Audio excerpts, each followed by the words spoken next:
let's go to Netflix right now. And there's a movie that comes out this week. It's an animated film. It's called Nimona. Here's the IMDb plotline summary. Pneumonia?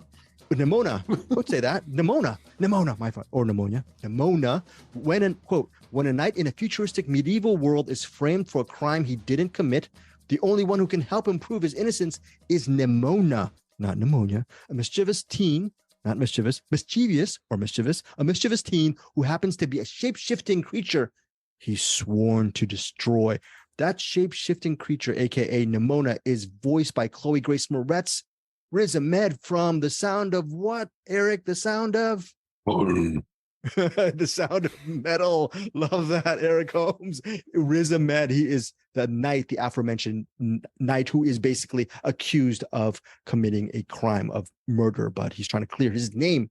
So it's basically the friendship, the relationship of Nimona and Ballister Boldheart, the aforementioned knight voiced by Riz Ahmed, and it's their journey into clearing Ballister's name. Nimona is so all-powerful, her life's goal is just to be his sidekick, which I'm wondering, how does that work? How does a powerful human being, a powerful quote-unquote monster, Nimona hates that word, how does that monster Nimona, who's so powerful, why does she just want to be a sidekick to Ballister Boldheart? Who knows? I'm an all-powerful person, and all these years, I've been a sidekick to Anderson Cowan. I don't know.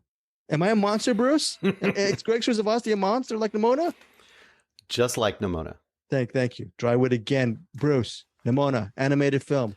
A lot of snap, crackling, pop dialogue, and I'm thinking, I'm sure Bruce is hating this. He's hating that banter.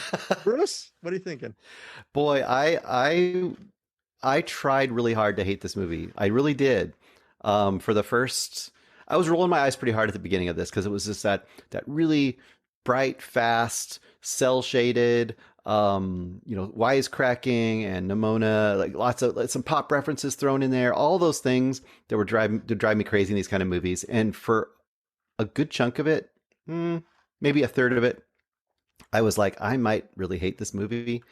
We didn't mention also Nimona wants to be a sidekick, but she really wants him and her to be a villain. They want, let's be the villains of this story. Let's be the villains, which I kind of thought that kind of sparked me a little bit like, okay, that's kind of fun. That's kind of interesting.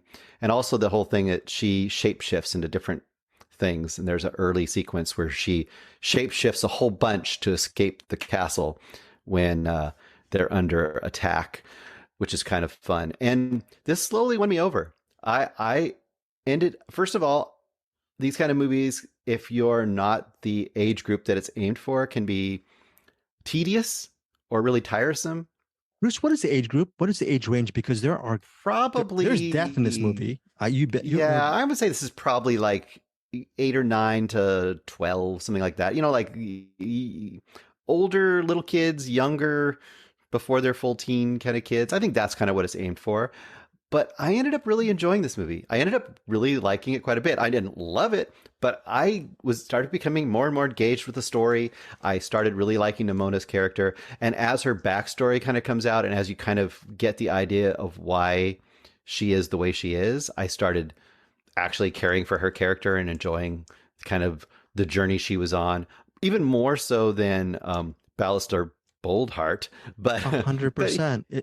But he was okay too, and I liked him, and I Riz Ahmed is great, and he gave a lot of character. Both of them actually, him and Grace Moretz, Chloë Grace Moretz, did a lot to bring the characters to life, which of course is their job.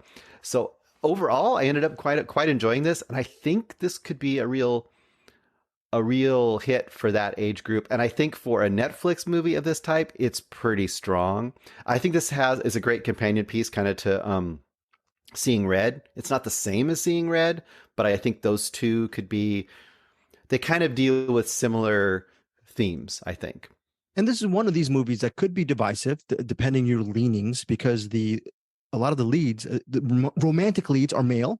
Ballister Boldheart, his best friend is Ambrosius, I love this, Golden Loin, voiced by Eugene Lee Yang, and they are fellow warriors and knights of this, and they're vowed to protect the whole city or the town, the whole world from a quote-unquote monster and whatnot, or evil, essentially. So they're not just colleagues, they're not just best friends, they are potential lovers as well. So that's very cool. I think that's as far as representation goes regarding this movie, I completely agree with you. For the first third, I was thinking, as much as I try to be funny with my quick-witted thing, and I try to be like, Yeah. and I'm the only one who's laughing at my joke. No, you guys laugh too because out of kindness. Thank you guys so much.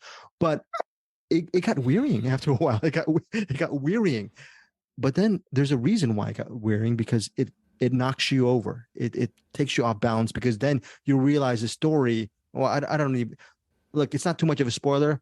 There is a lot of story behind the knight in this movie, but ultimately the story is a coming of age for Nimona. And I thought that little sweeping under the rug surprise was a really great sleight of hand for Nimona. I ended up really loving this movie, and I think the flaws in the beginning were intended for the packed power punches of the acts 2 and 3. That's my personal opinion. I hope more people gravitate to this as you and I do.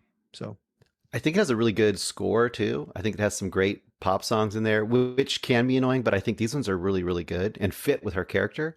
And also I wanted to mention, you talk about his love interest early on. I think what they did that's really smart is, by him being accused of murder and being kind of an outcast, or even a villain for the whole kingdom there, that they're pitted against each other in this movie. So you actually have an interesting relationship between them that you weren't expecting to happen all the way through too. So I like that.